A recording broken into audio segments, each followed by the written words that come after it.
Welche. Welcome to the Village Oak Tree for September 18th, 2024.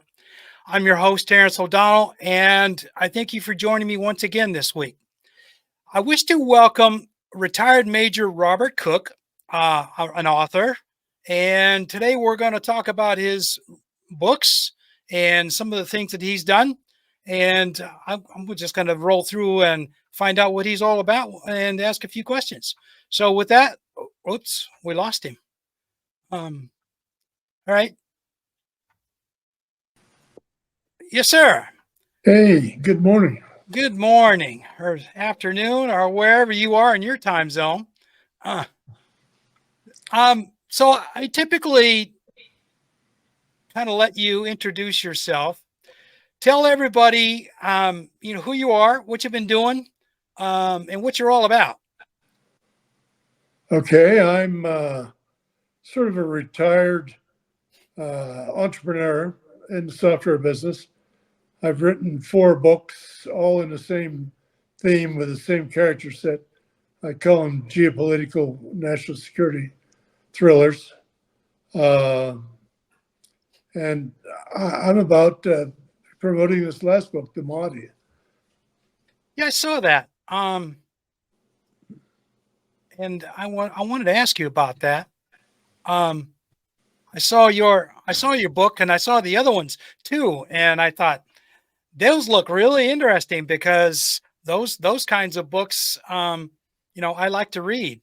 So tell us a little bit about how they got started and what they're about. Well, the first one was a book called Cooch, and it started sort of out of the blue. I was back to Vietnam on a cruise, and we got into a typhoon. Everybody on the ship was sick except me, so I wrote a book. And it went okay. And then one of the things that I did in that,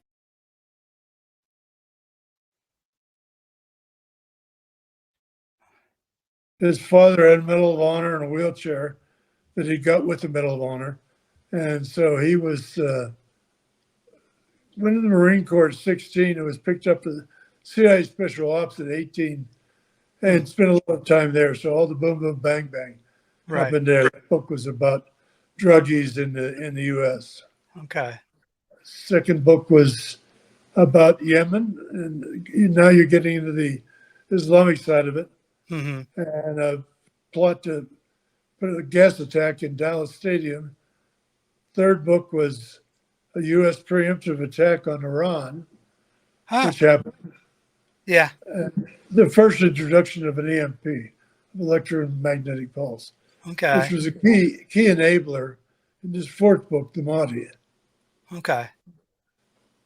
Well, that sounds pretty good. I mean, there's been some other authors like that in the past, where I've read their stuff, and some of it was okay, some of it not so okay, as far as it goes.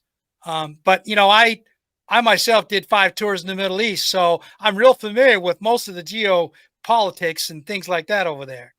And of course, it's been 20 years since I played in the sandbox, but still, I keep an eye on things, even though I'm not playing over there anymore. It's been 45 for me, different sandbox. Yeah. I know what you mean. So, I mean, think about it though, based on what you know, from from when you started going over there, and then my last deployment was Afghanistan in 2002. But tell us, what do you think about the history and everything that's going on over there? Well, I'm on record with this book, the Mahdi, as saying there's a solution, but it's a religious solution. It's not a political solution. Mm-hmm. And what happens, my protagonist gets involved in the West Bank, trying to get some of these proclaimants out of the Israeli government that if you're not Jewish, you can't hold property in Israel. That's just not rule of law. It's not good. And that's how I got involved. Yeah. It seemed like a good novel to me. So I began to do the research, and it was a good novel for me. Mm-hmm. And so I wrote it. And the plot is he goes over to get conversation going on the confiscation of the West Bank Bedouin lands by the Israeli government, which goes on today. Mm-hmm. And he gets thrown into prison. And so the plot thickens from there. Yeah. Sounds While pretty he's cool. in prison, he recruits a bunch of Palestinian prisoners to be his helpers. Mm-hmm. And he decides to fight a very limited action with the M29, the successor to the 40 millimeter grenade launcher that Yeah. we knew. Right. Right. And he designs a new round for it and gets into a tussle with one of the only right bank portion of the Israeli government. So that's how it all started. Okay. Yeah, I'm gonna have to order that book because it sounds the more you talk about it, the more it sounds pretty good. It's a good book. Yeah. All right. So I mean I'm kind of a history buff. And so I've been, the last few years, I've been reading about all the stuff that's been going on the last 100 years over that area, starting with the Balfour Agreement, in 1917, and then kind of what happened in World War II, the Nakba, and the first Nakba in 1948, and and everything that happened after that. So, I mean, what do you think about all that? Well, I think that the whole thing was a cluster because British didn't own anything. They divided up with the Balfour Agreement. Hmm. And then you get to 48, and they still didn't own anything. You Right. divided it again. And the Israelis decided now, I guess, that they want all of it for themselves. And that wasn't what the agreement said. And what Yeah. we're facing is Israel going into a theocracy. And that Hmm. won't be a good thing. The rule of law will be upset. And there were a lot of demonstrations until this kerfuffle in October of 23. Right. That was ugly. Yeah, I mean, there's been a lot of ugliness through the years, of various kind, mostly inflicted on the Palestinians, far as that goes. But the worst thing is, you know, I spent I spent a lot of time over in the Middle East, as I said. But my last trip over, I was actually embedded, not wearing a uniform, wearing local clothing, no dog tags, nothing, just running around, special operations unit. And so I learned a lot more about their culture over there than I ever learned on any of my other previous deployments. I didn't have big army around me at all. And it turned me around quite a bit as far as the way I looked at things. And so I've been looking at a different angle ever since. Um, but the big thing is here in the United States, Islam in itself is vilified every which way but loose. And I'm like, why? Why can't you figure out that, there's all these Muslims in the United States right now. Why can't you learn to get along with them? I mean, I don't understand well, I kind of understand why mainstream media is doing it. They're doing it for the money. But I mean, what do you think? Well, there are 3.5 million Muslim Americans, and they're being dissed and ignored and so on. Right. And I think that the uh, Israeli lobby is very strong in the U.S., and that makes the Palestinians and the Muslims bad guys, and they're not. I Hmm. think there's a way to work this out that's in everybody's interest. But the Huh. first step is not turning Israel into theocracy. It's Right. talking about the problems and getting them done. Yeah. Yeah. And I agree. I mean, I'm kind of watching things here on this side of the ocean as well, because the Islamic population in this country is really kind of setting themselves aside here more than they used to, especially with these factions called uncommitted groups and various other ones running around right now. They're building up quite a head of steam. So I'm kind of curious to see how that's going to work out here between now and November. But I'll be watching that. But again, you're not going to get much out of the mainstream press about any of that stuff. Um, You Well, know, that's true. yeah. I mean, they want what they want, and for them, it's all about the money. I mean, that's one of the things that I learned when I was in Afghanistan. We had a group of reporters from the United States embedded with us for about a month while we were over there, and I was there 10 months, almost 11 months. And they flat out told me that, mainstream media in the United States is being told by the government what they can write, what they can't write, what's going to be published, what's not going to be published. And I thought to myself, well, what happened to freedom of speech? He said, now, this one guy from the New York Times told me, yeah, that went out the window a long time ago. He said, you can forget about that. And I'm like, wow, okay. Yeah, I didn't know that. That's not good news. No, no. I mean, this was 2002. And then, of course, I had that when I came back to the States. And in 2003, I watched George W. Bush tell the Washington Post, you can't publish certain things because if you don't, we're going to sanction you, put you out of business, basically. And the Washington Post basically shut up, and that was the end of that. And then, a few other things. And it's been ramping up ever since. And now, I mean, if you watch the news right now, if in any part, which I watch indie news, I don't pay any attention to any of the American mainstream, but they're all saying the same thing: is that freedom of the press basically is all about the money. If you don't toe the federal line, basically what we're going to allow you to do, we're going to put you out of business. Now, the independents pretty much operate, they get their money from like Qatar and other countries, so they're not worried about American sanctions too much yet, although some of them have been, pushed around a little bit. But for the most part, they're being left alone. But the ones here in the United States, yeah, um, they're they're they're Well, they're getting hurt. well, Fox is on one side, Yeah, everybody else on the other side. yeah, that's true. I mean, I discount Fox. They're being paid for straight up. They're not being, they're not trying to hide it. Murdoch and company pretty much tells them everything they need to do. But the other ones like CBS, ABC, NBC, CNN, all the rest of them, though, and like New York Times, Washington Post, they're scared to death, the American government. And their editors are only allowing certain articles to go through that they know that the government's not going to come down on them. And I've read multiple news stories from independent news saying this, um, and I'm like, that's a big deal here in this country, and you Yeah, can I watch. don't know. I don't know that I agree that the government's telling them what to say in every case. But No, I think the mainstream media is so progressive, so left wing oriented, and they're behind the progressive right? uh, program. So they're not too hard to convince what to write, what not to write. No, this is true. I mean, for them, it's all about the money. They're going to go where the money is, and the money, as you say, is more about in the left. I'm not going either right or left in my case.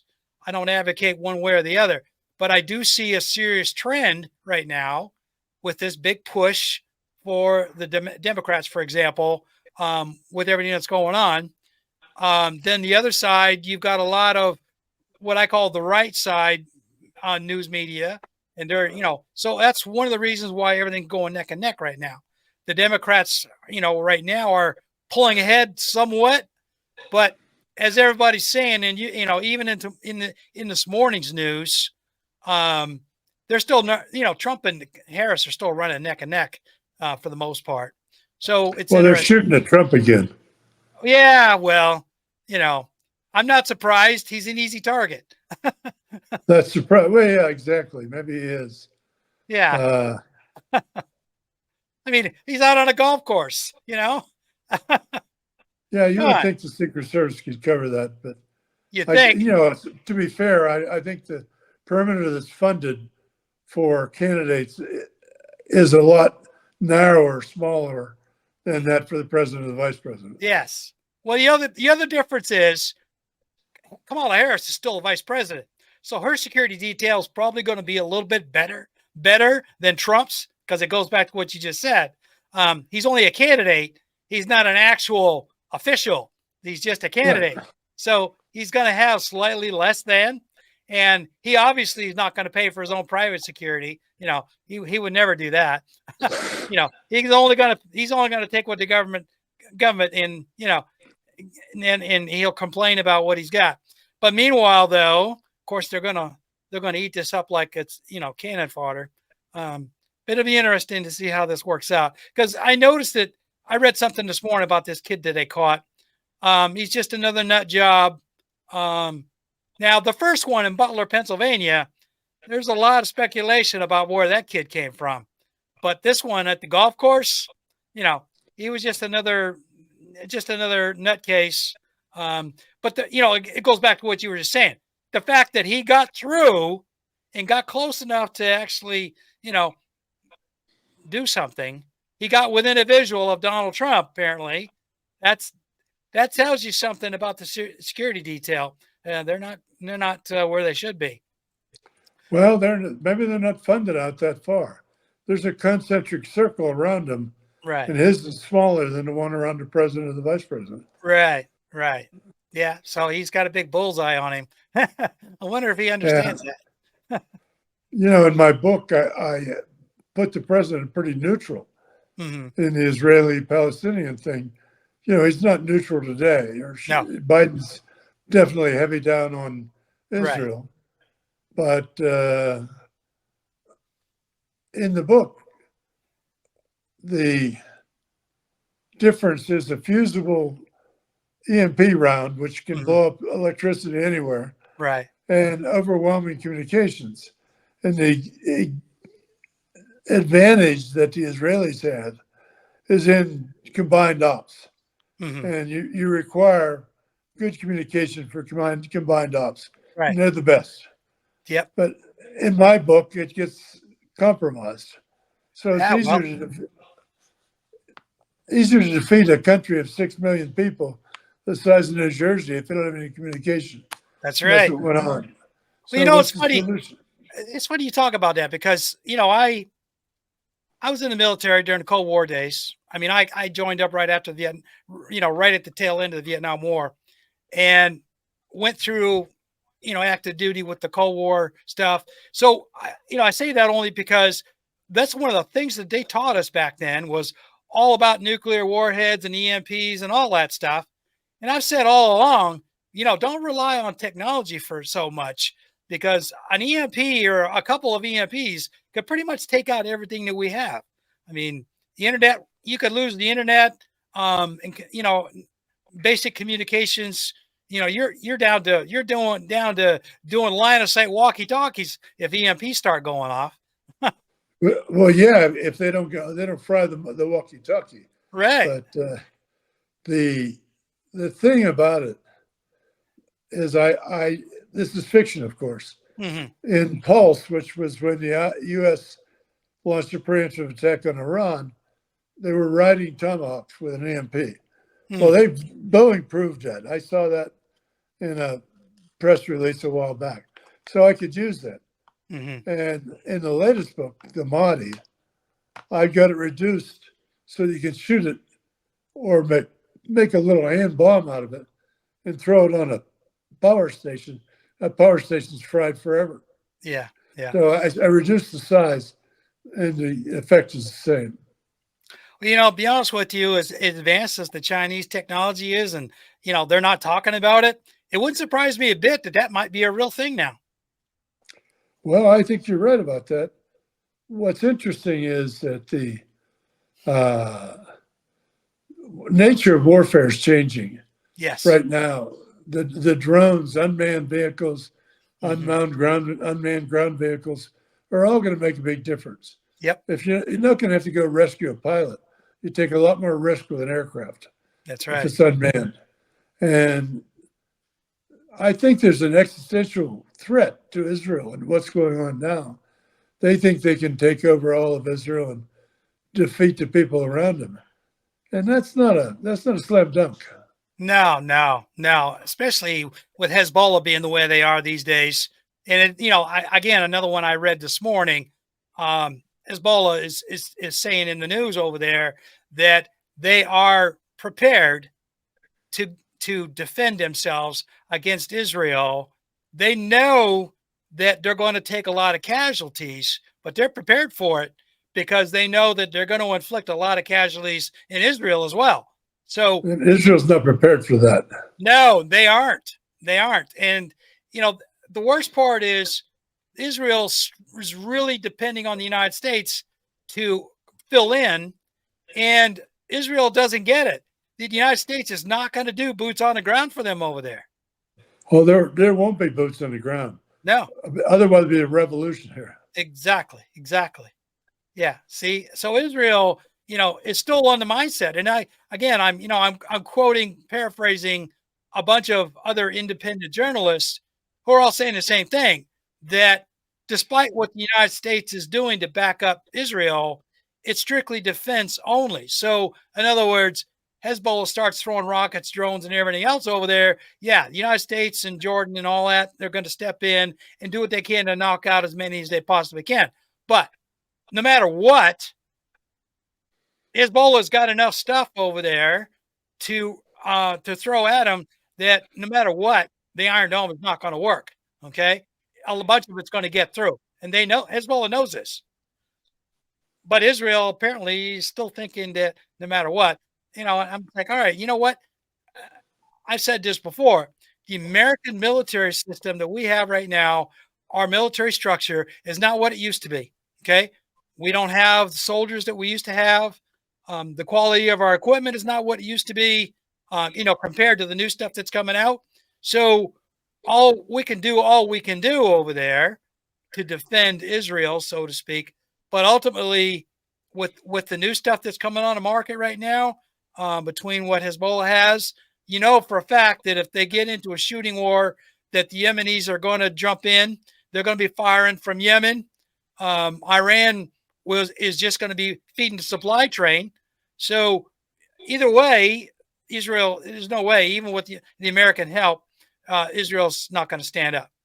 They won't. Well, they may, but you know, if they do, it's not for long.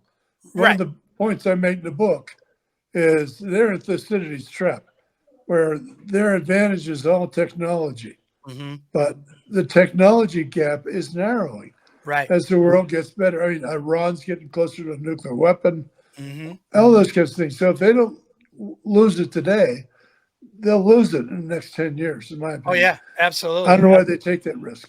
Yeah. I don't, well, as far as why they're taking that risk, you can see the government over there in Israel. They're a bunch of lunatics. I mean, they At don't least get it. Netanyahu is. Well, yeah, him and Smotrich and them other guys. I mean, they're fanatics, unfortunately, and I don't know. I really don't know how that's going to work out. I mean, depending on what they do, I can figure out what they're going to, you know, how it's going to work out. If they stand down, you know, who knows? I feel bad for the West Bank and the Palestinians in Gaza, far as that goes. But the rest of it, you know, hard to say.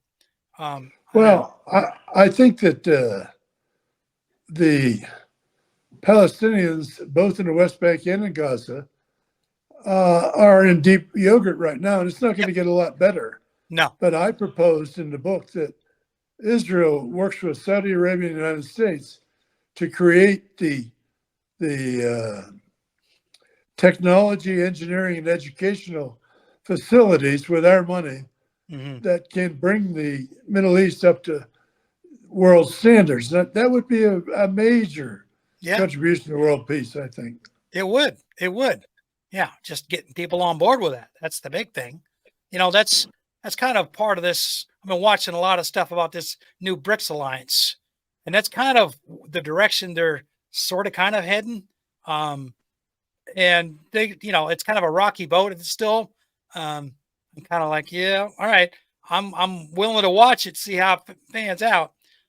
Meanwhile, I'm looking at how the United States and its Western allies are posturing about this. And I'm thinking to myself, well, how's that going to work out? You know, the G7 bloc is all upset because the BRICS is starting to get bigger. They're worried about their, you know, their economics and stuff. I was like, you know, folks, why can't you all learn to get along? You know? Well, exactly. You know, the BRICS thing October 22nd, there's a meeting in Russia, Yeah. and we'll see what happens after that. Because if they do a currency transaction with the price of gold linked to a unit of some kind of bricks, it's going to really hurt the dollar. Oh yeah. Dollar's still a reserve currency, but it's going to do damage. Yep. Yep. And that's the one thing that, that's the other thing that I look at too, is I watch a lot of independent economic journalists, if you will, podcasters, and they're all saying the same thing right now. The United States is headed into another recession, and it's going to be really bad by this time next year. So I'm like, okay, it's kind of interesting to watch out. Now you take that and you add on to that this, what's going to happen in October over in Kazan, Russia, with the big meeting over there. So now what? And so yeah, if the BRICS comes up with some kind of new so-called cryptocurrency they're talking about, that they can start trading using their own, everybody else's funds, like Indian rupees and Russian rubles, and who owns in Chinese yuan and all that. Yeah, you're right. Next year, United States could be a hurting unit. Yeah, it'll be ugly. It'll be ugly. And I don't want to see boots on the ground in Iran while that's going on. Yeah, no. I think the United States, in some ways, is smart enough to know what would happen if we put boots on the ground over there. So I don't think that's going to happen. And it's like I was reading something the other day that, ever since Afghanistan and Iraq, mostly Iraq, 20 some years ago, they relied on air power to, drop lots and lots and lots of bombs on people. And that's what the United States would attempt to do this time if they decided to go after Iran. The only problem is, ever since, this little tit and tat they had a couple months ago, Russia has been feeding advanced air defense systems in Iran through the back door. And you have to know that Washington knows about it. So that might be something that they're thinking about. Like, yeah, we might be able to send a whole bunch of planes over there, but how many of them are going to get shot down? Well, there's the issue of Iran is getting a lot of experience at attacking U.S.-based weapon systems in Russia, Yep. so they can modify their drones. Yep. So they can send over harmed drones and right down the radar pulse to the Iron Dome. Yep. It could get very ugly. It could. And you have to know that the Pentagon, and sometimes the guys running the Pentagon are, they're as dumb as a box of rocks, but other times they're not, they're smart. You know what I mean? They're smart in some ways, and they just don't say anything. And this is one of the things that I learned, even though I was just an NCO. My biggest thing was the suits run everything. Okay. I don't care how many stars you got on your shoulders. The suits are still going to run things. Well, that's the way the system works. That's the way the system's supposed to work, in theory, but there's supposed to be a balance. But here, the last 30 years or so, that balance has been knocked off.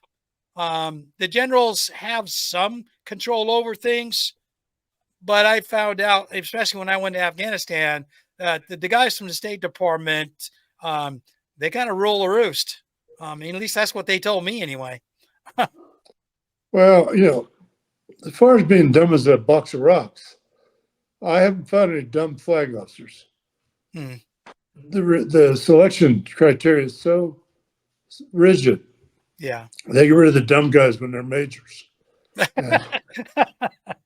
There's some truth to that. I mean, the rest of them are pretty smart. Right. And we spend a lot of money sending them to school, to graduate school, and so they stay smart. Right. And you're right. I don't need to disparage all these generals. They didn't get to where they are by being totally stupid. And I have known some captains and majors that I think should have gone back to school, but that's a whole nother story.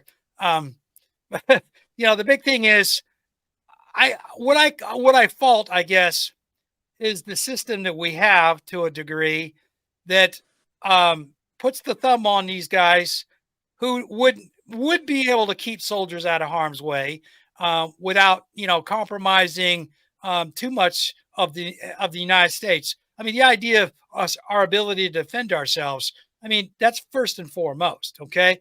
But sticking our nose in other people's business just because somebody at the State Department has a specific interest, or you got senators like Lindsey Graham and Tom Cotton who want to bomb everything just because.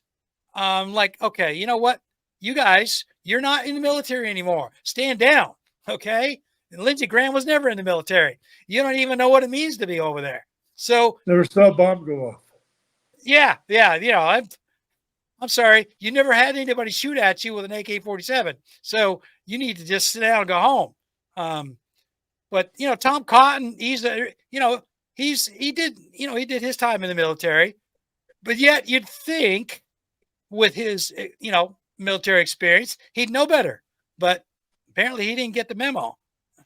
Well, they're arguing now about globalization, and all of this is part and parcel of globalization. Mm-hmm. And Trump said, no, no, no, no. Let's look out for our own. Yeah. And so that's going to be the big issue, I think, in this election. True. I think that's going to make a big difference because there are a lot of people in the United States who are all about kind of reining things in, bringing everything closer to home, and I think that's one of the biggest divides is that you've got a lot of folks who are living hand to mouth, paycheck to paycheck, and they want to change. They want their lives to get better, and they don't see a government right now that's helping them very much. And they see these people running around in expensive suits making a lot of noise, but ultimately they're not helping them. So they want something different. And suits are not helping. Yeah. And then you got the other half who live in a high income tax brackets who are all about keeping things the way they are. They like their lifestyles. They want a government that's going to keep it for them. So, you got an even divide between what I call the haves and the have-nots. And that's one of the reasons why I think that everything is running neck and neck right now. Well, history says the haves can't go much farther than the haves have in this country. Or there's a revolution, there's kinetic resistance. We don't want kinetic resistance. No, we don't. And that's another thing I'm a little concerned about too. I had a phone call last week asking me, am I geared up to work on November 5th? And I'm like, well, yeah. I mean, I'm ready to go. I work for the county polling system here, so I work the elections every time they have one. But they asked me, if I was ready to go. I said, oh, yeah, sure. So I was joking with the lady. I said, do I need to bring my Kevlar and my body armor? She said, well, no, we don't think it'll be that bad. I said, well, okay. Yeah. But I'm thinking, well, since my job is to get everything going and stand outside and making sure everything's okay before people get in, I thought, well, you know what? I'm standing outside. I got a bullseye on my chest. Maybe I ought to put a little padding on. Yeah, but that only stop a handgun anyhow. Yeah, you're right. I mean, that's the thing too. So I don't know. They told me I don't have to worry about it. I'm like, yeah, right. You haven't met some of these people. I have. Well, yeah, too many. Yeah. And I say that only because I've been working there for a couple of years now. So I went through the local Republican primaries last year, and there were about 3 or 4. I mean, I work for a small polling station, and so we don't get that many compared to other places. But still, given the percentage of voters that did show up, there was a good percentage of those folks who were out there in the parking lot doing some kind of crazy stuff. And I'm thinking to myself, okay, how many more of these are going to show up in November? Right. And a lot. Yeah, then that's what worries me. That's what worries me. I mean, I'm not too worried about myself. I have an abiding faith in the American people. At the end of the day, they'll do what's right. Yeah, and you're right. And to be honest with you, as far as policies is concerned, I don't really see our foreign policy changing that much, although Trump says he's going to shut down the Ukraine war, as soon as he gets in office, maybe even before January. And I'm like, okay, I wonder what that's going to look like.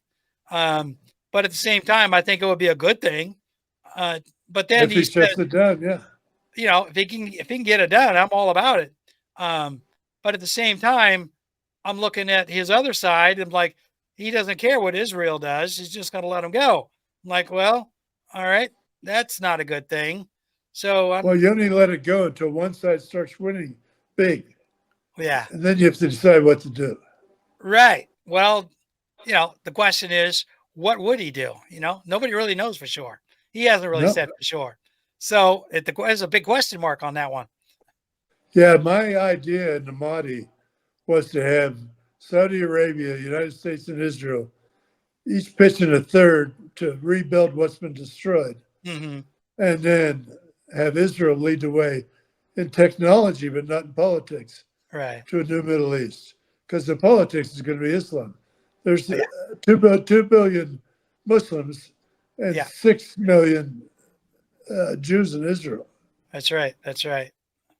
And that's and just a it. country the size of New Jersey. Yeah, and I agree with you. They're severely outnumbered. Now, if the Shias and Sunnis, which they are starting to now, but it's always been a question up until recently of whether they could get along and make something happen. But that's starting to happen now. They're starting to come That's together on this and saying, "Hey, we're going to put aside our differences, and we want something going on here." yeah. One of the things I mentioned in the book is that the protagonist is an Islamic scholar. Hmm. When you write fiction, you can do anything you want. Yeah. And Well. he says that the schism between the Shia and the Sunni is an apostasy in the eyes of Allah. Hmm. And I think it would be right. And that's what they're bringing around now, Yeah. Yeah. bring them together. Right, right. And it's all, it's no different than in a lot of the stuff that here in this country. I mean, we got a lot of people that have different opinions that work together. They seem to be able to work things out. It's just it gives Nobody them gets everything they want. no, and that's what people got to realize. You got to figure out a way to come together in the middle and be happy with what you can get.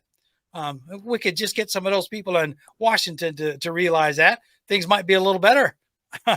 They Unfortunately. certainly would be. Yeah, I mean, this whole business of Vance and Company talking about people eating cats and stuff in Springfield or whatever it was, Ohio, I think it was. It's like, seriously, you're going that way? I mean, come on. Well, I don't know. and you've seen and I've seen people eating dogs, and Well, yeah, if they really were hanging up a cat and stripping it, that's the way you eat a mammal. right. You know, I did some time in Korea, so I know all about that. Oh, that dog's a delicacy. Yeah, That's right. But of course, you can't tell a lot of Americans that. And I'm like, I used to make a joke. I don't do it anymore because people get upset.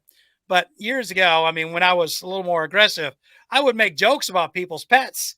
You're walking down the sidewalk with your fuzzy looking Pomeranian, and I'd make a a smirky remark and say, "Yeah, that looks like lunch," and then right.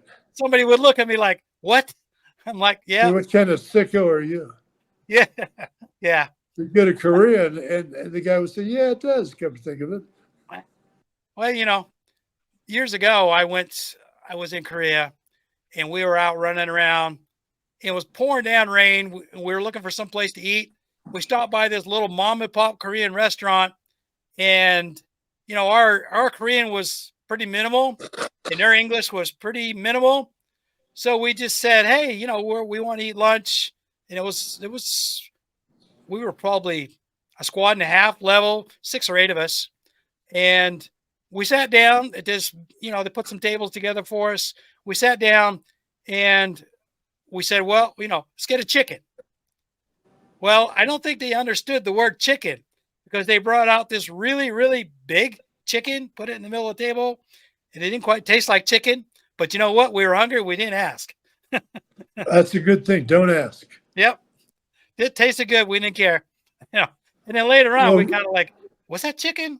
Well, who cares? But, but Right? Yeah.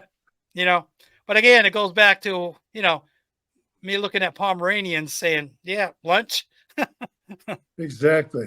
Well, read my book. I think you like it because there's a lot of stuff in there that we've talked about. Right. And right now, as a result, I think Israel's taking an existential risk they don't have to take by biting up more than they can chew against a pretty well armed Oh, yeah. Iran and all its proxies. Well, everything I've been reading and a lot of it. One of the news organizations that I listen to is called the Gray Zone, and they publish a lot of stuff. I'm also um, reading a lot of stuff now from another one just recently, but they're all saying the same thing, that the fanatics in Israel don't really care because they think that the United States is going to give them whatever they want. And if they get in real trouble, the United States is going to, unload a bunch of amphibious Marines or, you know, drop drop a bunch of 82nd Airborne guys out of the sky at them and back them up. I'm like, well, no, No, I I don't don't think think so. I don't think so either. Yeah. Yeah, I don't think that's going to happen. They'll unload a bunch of ordnance if we have any left. Well, But there's that too. a I've been different reading. issue. That's a whole nother issue. Yeah. Most of our ordnance has been going to Ukraine here lately. Um, but so I think as far as the rest of it goes, I that's kind of all I had to talk about, really, was kind of your take on things, which is kind of like the same things that I'm talking about. And I will, That either makes you smart or dumb. ah, well, I not to go either way with that one. Um, Yeah. the big thing is it's all about who you talk to. I try to stay away from people who, are really far right, far left, and don't want to listen to anything. I try to stay center left, center right, depending on the topic, and kind of keep everything in the middle and go from there. I always like to get other people's point of view, as long as you're not a radical. I stay away from those people. I don't want somebody foaming at the mouth and screaming at me. That never goes over very well, as far as that goes. But I do find, for the most part, former military have a better head on our shoulders when it comes to things like this. You may have an opinion on one side or the other, but it's not a fanatical one, and I'm okay with that. As long as you're not Yeah. But even a lot fanatic. of people have never seen a poor person, so they think they're poor. Ah, We've seen poor people. yeah, yeah. I mean, I tell people all the time, I did 8 deployments overseas to a lot of different countries. I've seen poor, okay? I've seen some of the worst you could imagine, and these people managed to do just fine. And I've got pictures of Afghanistan from when I was there. I say that only because I had to sneak them out.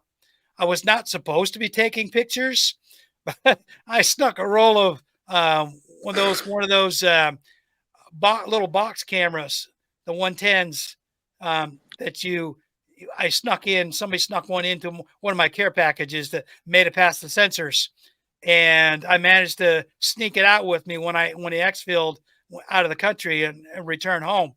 So I managed to sneak out a roll of a film of where we were at, and you could see poor, okay, right from the get go. But the worst thing is, as in the West, we don't understand that. Okay. The poorest people in the United States have no candle on the poorest people in Afghanistan. That's right. And not just Afghanistan, but Iraq and, anywhere else over there. Vietnam. Oh, yeah. The poor in Vietnam. Vietnam are poor. Absolutely. I mean, I never got to see that so much, far as it goes, but I did see other countries in my travels, and I did get out into the hinterlands and Bedouins with camels living in tents, and all that kind of stuff. So and the thing what people don't understand is that these people, they know that there's better out there, but for the most part, as long as you leave them alone, they're okay. They've been doing it, life for generations, and they're okay with being the way it is. They're okay with taking a handout, Oh, absolutely. But they're okay with not getting it either. Yep. So you're right. Just have to put in perspective. Yeah, it is. Unfortunately, and I've done a lot of traveling here in North America, in both Canada and the United States, and the majority of the people in both these countries, they don't get it. Okay, yeah, they see the poor of their countries, both Canada and they look at Mexico and see the poor people of Mexico and realize, well, no, I don't want to be anything like that. And I agree.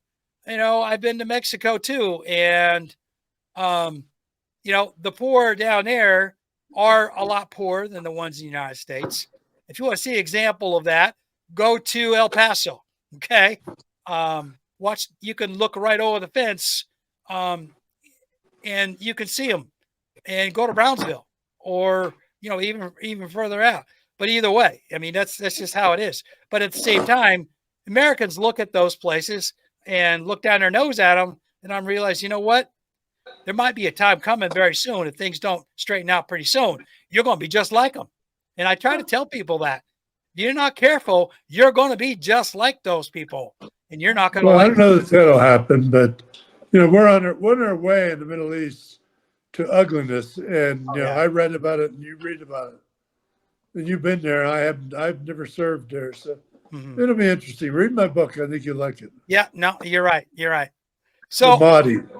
yeah, I'm gonna tell people about it. I might even throw a picture, and let everybody know that it's available. Um, so if you got any parting words for everybody here, um, whatever you want to impart here to the audience, I'll let you run with it. Well, I mean, it's worth reading. What I wrote is the solution to the Mhm. problems in the Middle East without all the kinetic warfare. I Okay. finished that book in September of 2023. October 7th of 2023 is when the Hamas carnage happened. Hmm. And it's no looking back since then, but there's no way that what's going on is a better solution than I pose Right. in my book, The Mahdi. So that's what I have to say. Okay. Okay. Well, like I said, I'll try to do everything I can to tell everybody it's out there and get people to go out there and get it from you. I appreciate that. Okay.